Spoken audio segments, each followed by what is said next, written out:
Are you an early worker in God's vineyard or a latecomer? A blessed Wednesday to all. This is a reflection for today.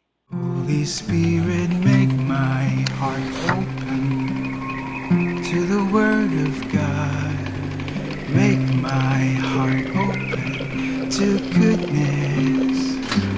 Make my heart open to the beauty of God every day. Amen.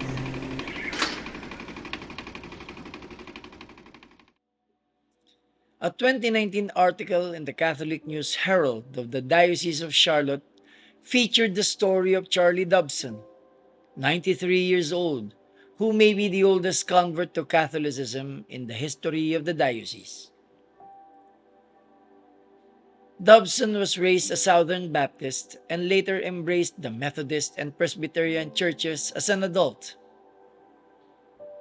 He decided to formalize his conversion to the Catholic faith after attending the rite of Christian initiation for adults thrice in the past 5 years since the conversion to Catholicism of his son Carl.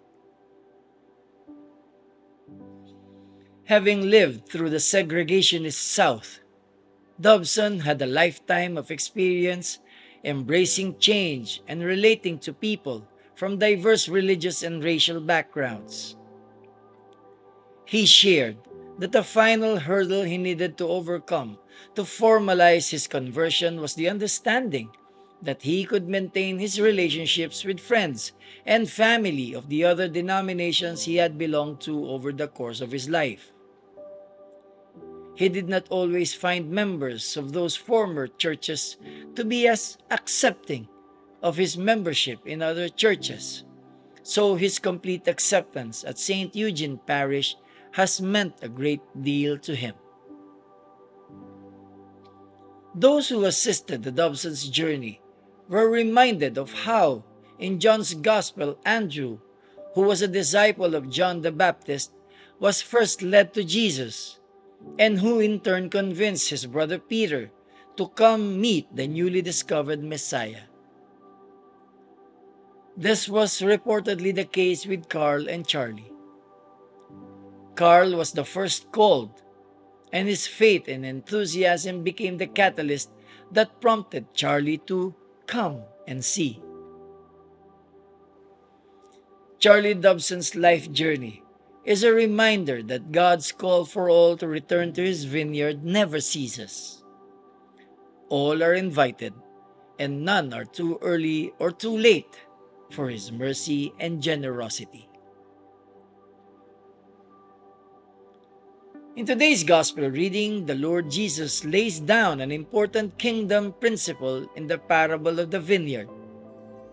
None of us should think of ourselves as better than others. This was certainly the mindset of the workers who had been working hard in the vineyard since early morning and who thought that their longer working hours deserved a bigger reward than those who had been idle and who came in later.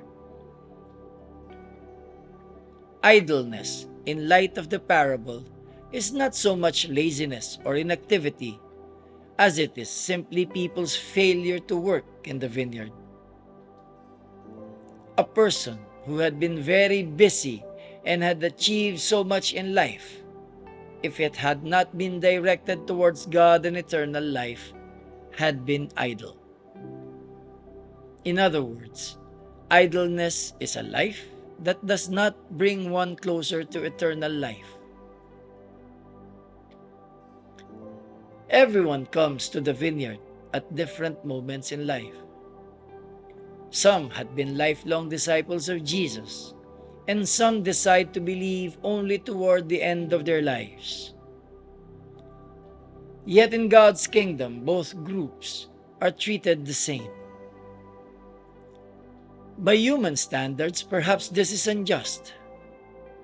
For us, fairness means getting paid in proportion to the work that was done, and believing that the existence of another human being has value only when something worthwhile results from that existence.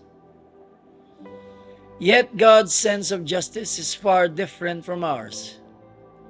He values man because of his existence, for each one of us is, in itself, of priceless value. For him, the blessedness of the life of those who had been working early in the vineyard is already its own reward, with the promise of even greater wages waiting for them by the end of the workday.